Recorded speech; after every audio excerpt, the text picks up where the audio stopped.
गोंदिया जिल्ह्यात जुलै महिन्यापासून पावसाला सुरुवात झाली असून जुलै महिन्यामध्ये अनेक भागांमध्ये अतिवृष्टी होऊन पूर परिस्थिती निर्माण झाली होती। पावसामुळे 6 लोकांचा मृत्यू झाला तर जिल्ह्यामध्ये 27 जनावरांचा सुद्धा मृत्यू झालाय।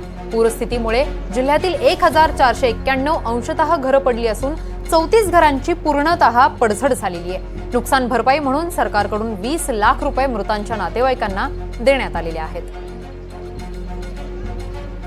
गोंदिया जिल्ह्यात या मान्सून कालावधी 2024 मध्ये 1 जून ते आज तारखेपर्यंत एकूण 6 लोकांचा मृत्यू झालेला आहे नैसर्गिक आपत्तीमुळे।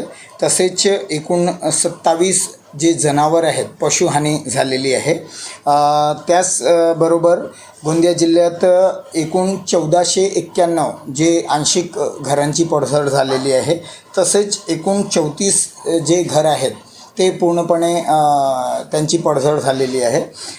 दुसरीकडे 234 गोठ्यांचं देखील नुकसान झालेलं आहे।